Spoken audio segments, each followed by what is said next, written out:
Ingingo y'ijana na 182 y'ibwirizwa shingiro rya Republika y'u Burundi iravuga ko inama nshingamateka yemeza amafaranga leta ikoresha ku mwaka. Iyo ngingo ibandanya isigura ko umwaka amafaranga ategekanywamwo gukoreshwa utangura ku igenekerezo rya mbere mu kakaro ukarangira ku igenekerezo rya 30 ruheshi ku mwaka ukurikira.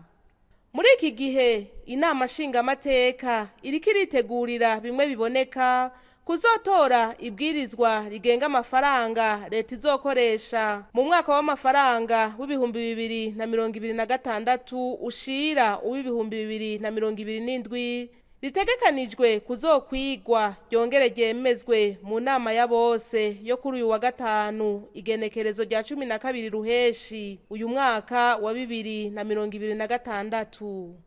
Ibikorwa bikaba biriko bibera mu mugwi w'amaho ujejwe ibibazo by'ubutunzi aho abawugize barari joro n'umurango biga ku buryo bwimbitse basha ijya nino bongera batosora iyo nteguro y'ibwirizwa kugira bakuremwo impinyanyuro zizokwemezwa ku munsi nyezina mu nama ya bose.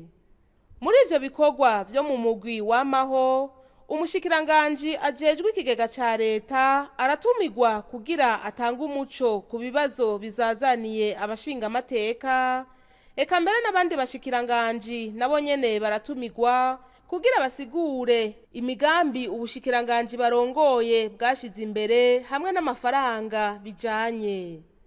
Sabo gusa muri ya ntumbero yo kwegereza ubutegetsi abene gihugu kandi Burundi bukaba bumaze imyaka 3 bukorera kuri ya ndinganizo ya budget programme aho amafaranga ya leta atangwa hisunzwe imigambi, abasitanteri barongoye amakomine y'igihugu nabo nyene baratumiwe maze barasigura imigambi bashize imbere hamwe n'amafaranga bijana.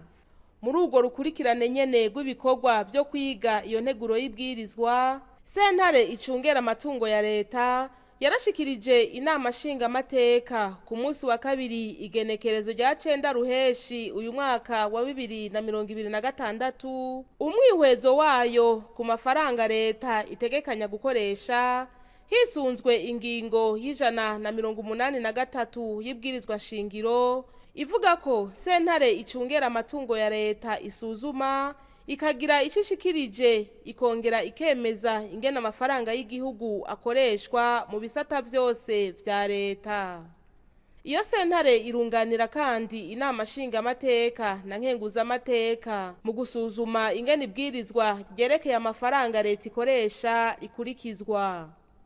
Nyeniteka umukuru w'inama nshingamateka yasavye ko kugira igihengeri kigabanuke hoshigwa imbere ibikorwa bikenewe cyane gusumba ibindi cyane cyane imigambi ivyara umusaruro. Dans ces conditions kubera ko bitokunda ko aya mahera ya budget aboneka, ibi nibyo mwari kutubwira none bica bigenda gute kugira ngo le déficit zogabanuke. On doit investir mugabo investir intelligemment ahazozana amarosete bitaruko ahari ama activité atazana rosete kuramo zivemwo. Ikindi cha kabiri narimvuze nuko les besoins surévalués none ko déficit za kuyigabanya bica bigenda gute. Aba bantu bafise amabezuwe maremare nibemere yuko arya mabetu tuyamanyagura tumanyagure zirya besoin tuzimanyagure kugira ngo noneho tuje turaba compte tenu des disponibilités financières, compte tenu y'ububasha bw'igihugu, compte tenu des recettes disponibles, kuko il n'y a pas de dépenses sans recettes.